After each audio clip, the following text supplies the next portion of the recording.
भी फंड किया जारी, बंद होगी एयरटेल और जियो की मनमानी। जियो और एयरटेल का खेल खराब करने के लिए मोदी सरकार ने शुरू किया बीएसएनएल में बड़ी तैयारी। बीएसएनएल 4G के सामने नहीं टिकेगा जियो और एयरटेल के 5G। जियो की मनमानी देख एक्शन में आया बीएसएनएल, पूरे देश में लगाएगा 1 लाख से ज्यादा 4G और 5G टावर, टाटा भी देगा साथ। तेजी से पॉपुलर हो रहा बीएसएनएल का 200 रुपए से कम में 4 प्लान, करोड़ों ग्राहक जियो और एयरटेल को छोड़ रहे। बीएसएनएल को बाउंस बैक कराने की तैयारी में सरकार, टाटा के साथ ग्राहक भी है तैयार, मुकेश अंबानी को लगेगा तगड़ा झटका। अगर रतन टाटा एयर इंडिया को खरीद सकते हैं तो फिर देश के लिए बीएसएनएल को क्यों नहीं बचा सकते। अब आपको फिर से क्रिकेट के दौरान सुनने को मिलेगा ये लगा बीएसएनएल चौका और जियो एयरटेल के हाथ से निकलेगा मौका। इन सभी हेडलाइंस के अलावा वीडियो में जानेंगे और भी बहुत कुछ, लेकिन आगे बढ़ने से पहले आप सभी के लाइक और कमेंट के लिए दिल से शुक्रिया। दोस्तों, जुलाई 2022 में मोदी सरकार ने बीएसएनएल को दोबारा जिंदा करने के लिए 1,64,000 करोड़ का पैकेज अनाउंस किया था। इस लड़ाई में रतन टाटा की कंपनी टाटा ग्रुप भी कूद चुकी है। इसके बाद से ही जियो और एयरटेल जैसी टेलीकॉम कंपनियों में खलबली मची हुई थी और ये महाभारत बेहद दिलचस्प हो गया है। भारत के लगभग 30,000 गांवों में आज भी 4G सेवा नहीं है। वहां लगातार इंटरनेट पहुंचाने के लिए बीएसएनएल और टाटा एक्शन में आ चुके हैं। टेलीकॉम इंडस्ट्री में 40% शेयर वाले जियो का सिंहासन हिलाने टाटा की मदद से फुल फॉर्म में आ गया बीएसएनएल। 33% शेयर वाले एयरटेल और 18% शेयर वाले वोडाफोन आइडिया भी नहीं बचेंगे बीएसएनएल के सामने। लोगों का कहना है कि मुकेश अंबानी अपने छोटे बेटे अनंत अंबानी की शादी धूमधाम से हजारों करोड़ों रुपए खर्च करके कर रहे हैं, लेकिन इसका बिल वो देश के 40 करोड़ से ज्यादा लोगों पर फाड़ रहे हैं जिन्होंने जियो का सिम ले रखा है। लोगों का मानना है कि अंबानी की शादी के कारण एयरटेल और वोडाफोन आइडिया को भी फायदा हो गया और उन लोगों ने भी अपना डाटा पैक का रेट बढ़ा दिया जो अब तक जियो के सस्ते डाटा प्लान के डर से अपना रेट नहीं बढ़ा रहे थे। भारत के आम लोगों का कहना है कि अगर हम अंबानी की शादी में हाजिर नहीं होंगे तो फिर हम न्योता और दहेज का पैसा क्यों दें। इसे देखते हुए लाखों लोग जियो छोड़कर दूसरी कंपनी जैसे कि सस्ता बीएसएनएल की तरफ भागने की कोशिश कर रहे हैं। रतन टाटा के नेतृत्व में टाटा समूह की टीसीएस ने बीएसएनएल के साथ मिलकर पूरे भारत में 4G नेटवर्क स्थापित करने का बड़ा कदम उठाया। 15,000 करोड़ के इस सौदे के तहत टीसीएस और बीएसएनएल ने 4G नेटवर्क का प्रशिक्षण शुरू कर दिया है।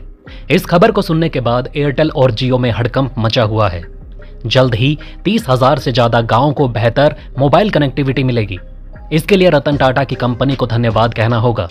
टीसीएस ने centre for development of telematics के साथ मिलकर 4G नेटवर्क की तैनाती शुरू कर दी है और 9,000 से अधिक टावर पहले ही स्थापित कर दिए हैं। बीएसएनएल की योजना 1 लाख साइटों पर 4G सेवाएं शुरू करने की है। टीसीएस तेजस नेटवर्क और सरकारी स्वामित्व वाली आईटीआई ने 4G नेटवर्क के लिए 19,000 करोड़ रुपए के ऑर्डर प्राप्त किए, जिन्हें जल्द ही 5G में अपग्रेड किया जा सकता है। यह संयुक्त प्रयास रिलायंस जैसे प्रतिद्वंदियों के लिए एक चुनौती साबित होगा, क्योंकि बीएसएनएल का नेटवर्क अभी भी दूर दराज इलाकों में सबसे व्यापक है। भारत की टेलीकॉम कंपनी ने 5G ऑक्शन के लिए 1.5 लाख करोड़ रुपए से ज्यादा का निवेश किया था। अब वो इन पैसों को भारतीय जनता से वसूल रहे हैं। पिछले प्लान के हिसाब से जियो हर एक व्यक्ति से ऑन एन एवरेज 180 रुपए कमाता था, जबकि एयरटेल 200 से ज्यादा रुपए कमाता था और वहीं वोडाफोन और आइडिया 135 रुपए के आसपास प्रति व्यक्ति एवरेज कमाते थे। लेकिन अब नए प्लान के हिसाब से एयरटेल अपना प्रति यूजर अर्निंग 300 रुपए से ज्यादा बढ़ाने की कोशिश कर रहा है। लगभग कुछ ऐसा ही हाल जियो और वोडाफोन का भी है। इसलिए अब यूजर बीएसएनएल की तरफ भागने की प्लानिंग कर रहे हैं। दोस्तों, आगे बढ़ने से पहले चैनल को सब्सक्राइब करें, जागरूक रहें और सुरक्षित रहें। दोस्तों, भारत में स्मार्टफोन यूजर्स को 3 जुलाई से मोबाइल रिचार्ज पर ज्यादा खर्च करना होगा, क्योंकि जियो, एयरटेल और वोडाफोन आइडिया ने अपने रिचार्ज प्लान महंगे कर दिए हैं। इसके अलावा अनलिमिटेड 5G डाटा के नियमों में भी बदलाव किया गया है और अब केवल महंगे प्लान्स के साथ ही जियो और एयरटेल अनलिमिटेड 5G डाटा का मजा देंगे। ऐसे में सवाल उठता है कि क्या बीएसएनएल अच्छा विकल्प बन सकता है। 200 रुपए से कम में बीएसएनएल के 4 बेहतरीन प्लान बेहद तेजी से पॉपुलर हो रहे हैं। स्क्रीन पर आप देख सकते हैं बीएसएनएल का 107, 108, 197 और 199 रुपए का प्लान जबरदस्त वायरल हो गया है।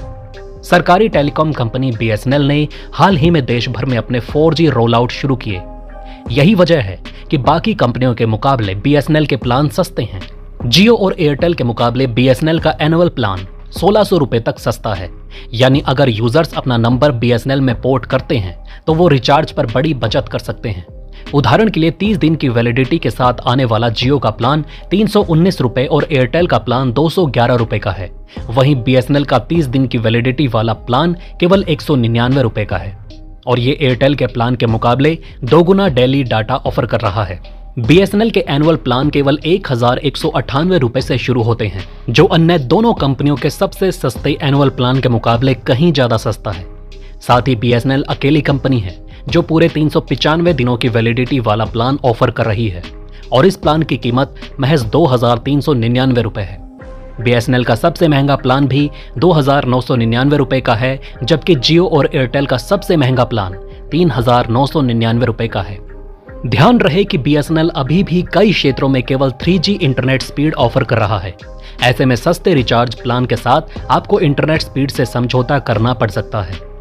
साल 2009 में बीएसएनएल तकरीबन 17,000 करोड़ का प्रॉफिट कमाती थी, लेकिन 2010 से 2018 के बीच बीएसएनएल को 57,000 करोड़ का घाटा हुआ। अब तक बीएसएनएल को टोटल तकरीबन 1 लाख करोड़ के आसपास का घाटा हो चुका है, जबकि सारा फायदा मुकेश अंबानी जी को दिया गया। आज भी बीएसएनएल का फुल फॉर्म कई लोग बॉर्डर सिक्योरिटी नेटवर्क लिंकेज के नाम से जानते हैं, लेकिन भारत के बॉर्डर और दूर दराज के इलाकों में जहां सिक्योरिटी की जरूरत होती है, वहां बीएसएनएल का नेटवर्क सबसे मजबूत माना जाता है। किसी जमाने में फ्री में सिम बांटने वाला जियो अब ग्राहकों का जेब काट रहा है, तो ग्राहक बीएसएनएल की तरफ उम्मीद की निगाहों से देख रहे हैं। पिछले साल के नए टेलीकॉम नियम के अनुसार अब आप अपने पूरे जीवन काल में अपनी आइडेंटिटी कार्ड पर 9 से ज्यादा सिम कार्ड नहीं ले सकते। अगर आप जम्मू कश्मीर के नॉर्थ ईस्ट से जुड़े हुए हैं तो फिर 6 सिम ही ले सकते हैं। अगर आप इससे ज्यादा सिम लेंगे तो फिर आपको लाखों रुपए का जुर्माना और जेल तक की सजा हो सकती है। ये नया नियम पिछले साल टेलीकम्युनिकेशन एक्ट के तहत लगा दिया गया था। नए नियम के तहत आपके सभी सिम कार्ड पर सरकार की नजर रहेगी। संदेह के दायरे में आने के बाद आपने किसे प्राइवेट मैसेज भेजा, गर्लफ्रेंड से क्या बातें की, ये सब कुछ कानून के अंतर्गत सरकार जान सकती है, पढ़ सकती है। इसलिए अब जो लोग गलत और भड़काऊ मैसेज के जरिए दंगा फैलाने का काम करते थे, उनका बचना मुश्किल हो गया है। नए नियम के तहत टेलीकॉम कंपनियों को आपकी प्रॉपर्टी पर टावर लगाने का अधिकार दे दिया गया है, चाहे आप सहमत हों या ना हों। इसके लिए आपको कंपनी उचित पैसे का भुगतान करेगी।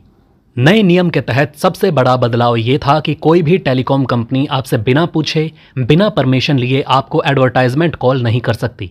इस तरह से स्पैम और फ्रॉड कॉल पर भी लगाम लगाया गया है। नए नियम के तहत सरकार को यह अधिकार मिल गया है कि वो सभी लोगों के मोबाइल पर जबरदस्ती वाइब्रेट करके कोई भी इमरजेंसी मैसेज पहुंचा सकती है, ताकि देश के लोगों को किसी भी अनहोनी से बचाया जा सके। तो दोस्तों, इस वीडियो में फिलहाल इतना ही। इस तरह की डेली वीडियो कंटिन्यू रखने के लिए